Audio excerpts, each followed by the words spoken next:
De volta para uma conversa de peso, hoje com um ativista cultural e não mais ativista político-partidário, Ralph Cardoso. Virando esta página, então, tu foi seu pai dessas duas meninas, Foi.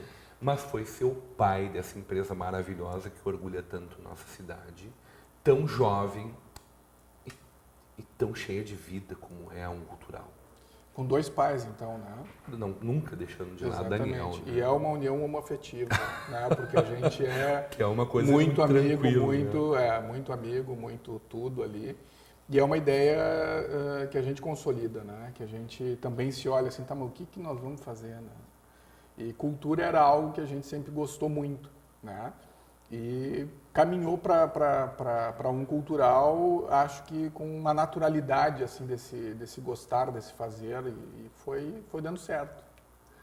Foi dando certo. Com Foi quantos dando certo. filhos por aí? Pois olha, eu Já acho que tem cada... uma estrutura grande de profissionais que estão a junto gente com tem vocês. uma equipe de aproximadamente 10 pessoas, né? Diretos? Que são ora filhos, ora são pai e mãe, né? Então, que são fundamentais, assim, todos eles, todas elas, né? Parceiros múltiplos e, ao mesmo tempo, importantíssimos, né? Penso que cabe, por exemplo, do nosso primeiro trabalho, que foi publicado de alguma forma, né? Porque tem outro trabalho que foi na Fevale, que é outra figura, né? Mas que é o Henrique Schneider, né? Com quem a gente faz o Novo Hamburgo, A Cidade Se Revela, o livro de fotografia com o Joel e com a Isa Reicher, né? E depois faz o Avenida de Histórias. E o Ramon, que era o reitor da Fevale e que deu bola para aqueles guri que antes faziam um movimento estudantil. Eles né? incomodavam ele e de alguma forma seguiu o incômodo, mas projetando coisas boas, né? Então, muita gente fez parte disso tudo, mas esse registro inicial, assim, eu acho que vale, porque foram pessoas que nos ouviram, né? Foram pessoas que acreditaram no potencial disto que a gente delirava um pouco, desenhava um pouco, mas que até hoje não tem um desenho acabado, porque eu acho que essa metamorfose também é importante, mas que naquela época tinha menos rascunho ainda, né? E foram fundamentais, né? Essa mão generosa assim do Ramon, que era uma característica e é uma característica dele, né?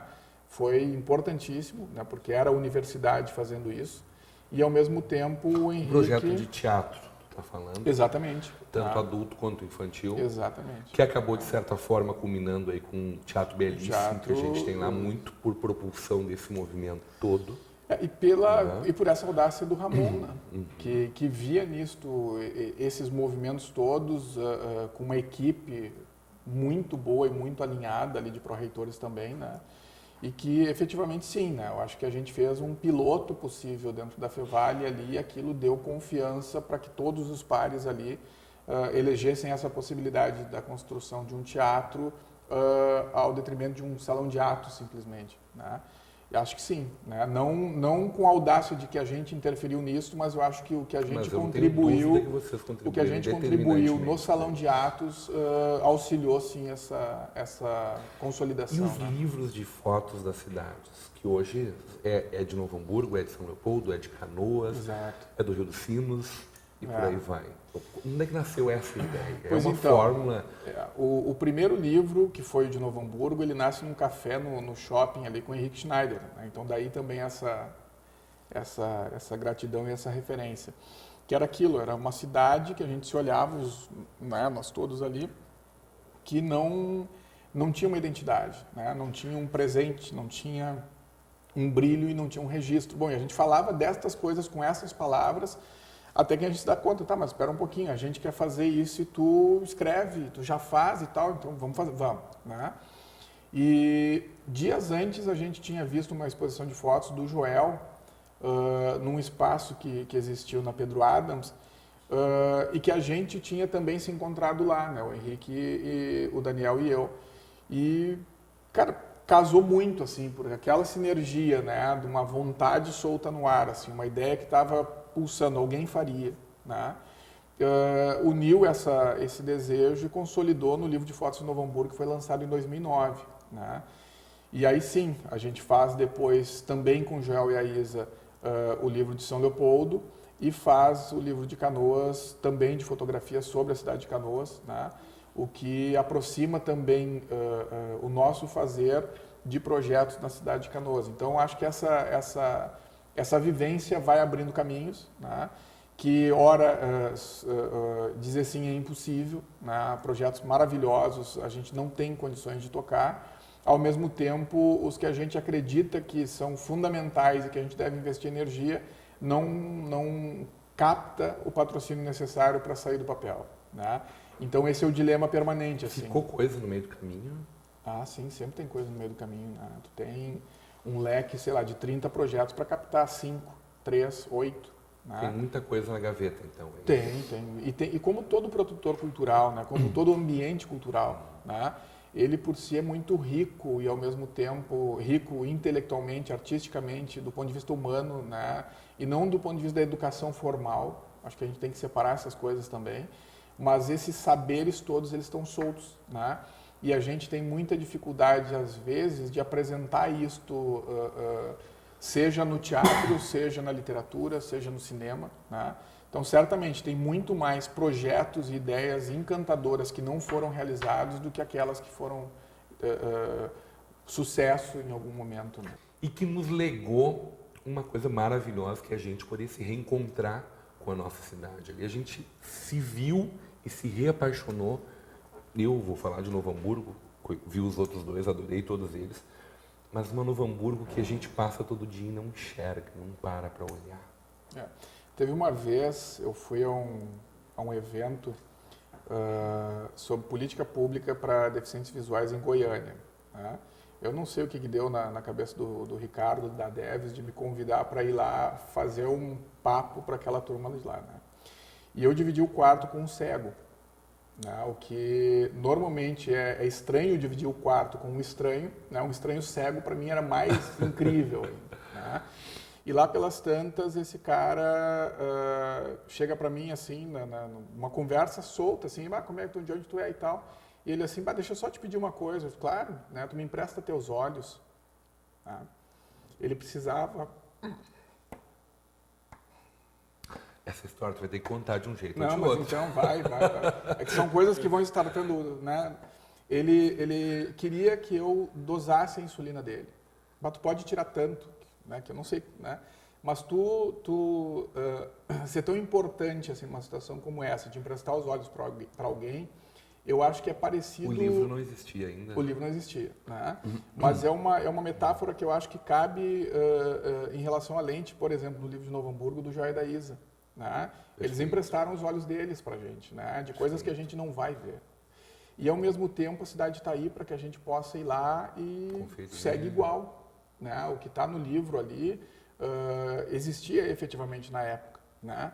O que foi brilhante foi o ponto de vista, foram os olhos que eles emprestaram, né? E que os artistas emprestam para que a gente enxergue outras coisas, que sinceramente sem o talento deles eu não vou enxergar nunca. Né? Sem a voz do fulano eu nunca vou ouvir aquilo. Mas é uma declaração de amor de vocês Mas também. Indiscutivelmente né? Uma gratidão. Assim, Novo Hamburgo nos deu tudo e para todos que vêm certamente vai proporcionar coisas maravilhosas. Né?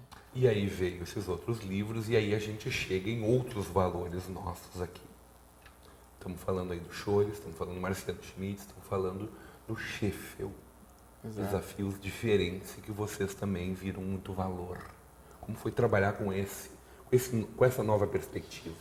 Eu vou dizer que ainda não caiu a ficha desses mestres, né? Desses monstros que a gente conviveu e que de alguma forma convive, né? Porque produzir o livro de qualquer pessoa te dá a necessária intimidade, né?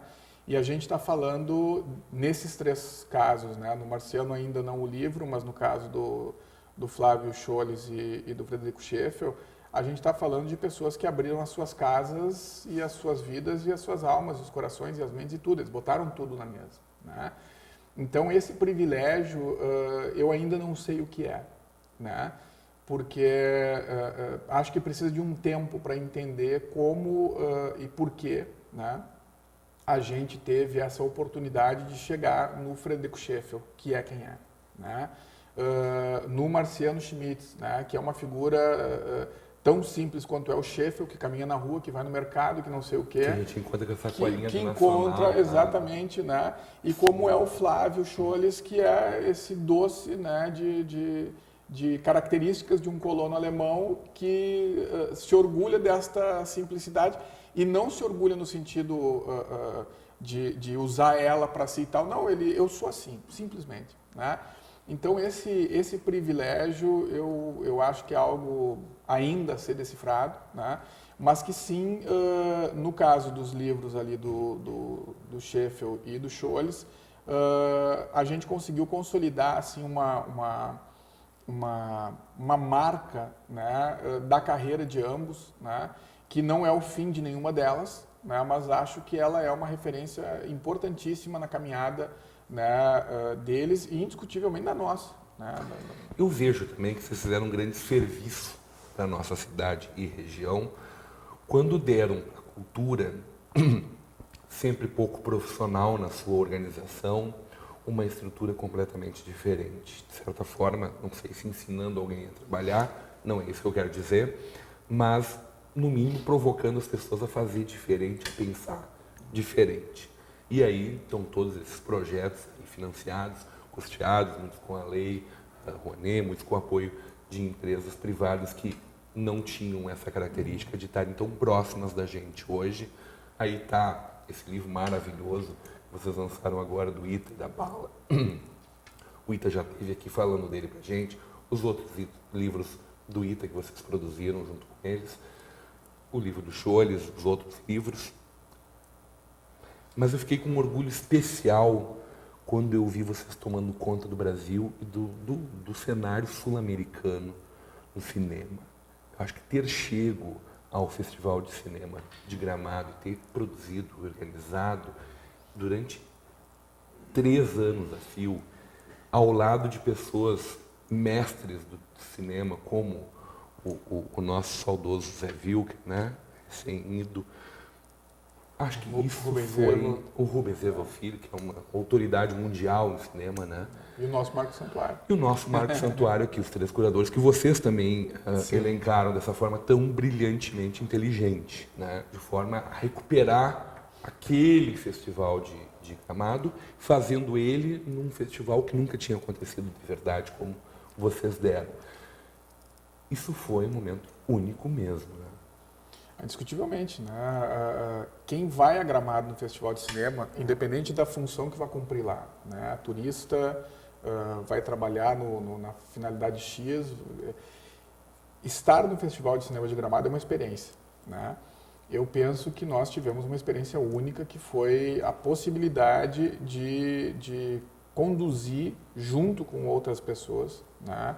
E é importante dizer que a gente chegou na 40ª edição porque houveram outras 39 antes das que a gente fez, né? Então tem toda uma caminhada, toda uma trajetória de muito mais sucesso, né, e virtude do que qualquer outra coisa, senão não chegaria na 40ª edição, mas que com sensibilidade para fazer as costuras necessárias, eu acho que sim, acho que a gente contribuiu muito nesse sentido, e ao mesmo tempo ouvindo muito do cinema orgânico, e eu acho que nesse sentido essa militância da vida, assim, e dos movimentos e das experiências que o Daniel e eu tivemos, a gente conseguiu aplicar lá, que é ouvir, né? Quem pensa que militar dá grito de volta, né? A gente ouvia, né? E a gente queria saber, tá, mas se não é assim, como é que é? Né? Se é assim e tem que ser diferente, como é que é diferente? Né? E acho que esse respeito aos setores todos deu coesão para que Gramado tenha orgulho, indiscutivelmente, de todos os processos artísticos, culturais e a própria gestão do festival de maneira assim notória, né? A gente teve, nesse período, conviveu com muita gente muito bacana, né? Comentava contigo em outra oportunidade sobre o Teatro de Arena, que também é uma pauta rica aqui, né? Através do Lima Duarte, de coisas que só acontecem porque tu tá lá. Então, tu vai tomar café no hotel, tá ali o fulano ou o Beltrano. Bom, ninguém ali era estranho, então a gente tomava café nas mesmas mesas, né? A gente almoçava nos restaurantes muito próximos. se encontrava nos debates e nas coletivas de imprensa, ia para o cinema na mesma caminhada. Então, se ouviu muito, né? Muita história maravilhosa, muita dor de coisas que se perdeu e, ao mesmo tempo, muita alegria assim, de conseguir projetar, a partir da cultura e da arte e do fazer daquela turma lá, uma esperança gigante, assim, né? Então, essa coisa, esse caos que o Facebook traduz nas nossas vidas, né? Ele não combina na prática com quem não está preocupado com ódio, né? Porque não está ali, sabe? Se tu quiser odiar, tu tem um prato cheio, né? Mas se tu quiser achar que o copo está quase cheio e não vazio, também dá, né? Depende muito do ponto de vista. E ali a gente via, como via no convívio com o Flávio Scholes, com o Sheffield, com o Marciano, com o Henrique, com o Joel, com a Isa, com o Ita, com a Bala, coisas que essas figuras são capazes de manter vivas, né? E nessa vibe, num quase cheio, nasceu esse festival de jazz. Vamos fazer Porto Alegre, capital mundial do jazz, é isso? Ou Eu você acredito fica que sim. por minha conta? Não, eu acredito que sim. E não na perspectiva arrogante, né? Mas na perspectiva de aqui desafio massa, né? Eu acho que sim, né? A gente vinha já namorando há algum tempo. Esse é o grande né? projeto do momento, da Esse é um grande projeto da e vai ser permanentemente projeto do momento, porque o Porto Alegre Jazz Festival, ele é uma parceria da Cultural com o Carlos Badia, né? Então esse é um evento nosso, esse é um projeto nosso, é um filho nosso, que a gente vai embalar e vai tentar educar da melhor forma e fazer com que fique grande, chegue aos 18 anos. Me fala do Ralph, pai. Quem é teu amigo, te acompanha no Facebook, está se deliciando em ver os teus diálogos com essa menina de 3 anos? 4 anos. Que é a Maia, né? Aquilo que tu não viveu com a aluna, tu está vivendo mais proximamente com ela agora?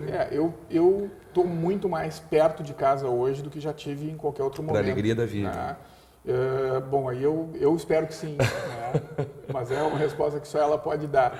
Mas não só essa experiência com a Maia, mas a experiência vivida com a Luna, né, que hoje tem 9, penso que a experiência tida com a Luna me faz perceber coisas que talvez aquele pai guri de primeira viagem lá não tivesse capacidade. E, ao mesmo tempo, a tecnologia ajuda muito, né? Porque há 5 anos atrás, né, quando a Luna tinha 4 anos, ou há 6 anos atrás, quando ela tinha 3, não tinha smartphone, né? E aquela coisa do preguiçoso histórico que não ia andar com um bloco, né, para anotar, seja gracinha, seja receita de supermercado, com o telefone hoje na mão, tu faz isso na hora, né? Então, tu tem eu particularmente tenho esse registro porque bateu aqui, olha que massa isso aqui.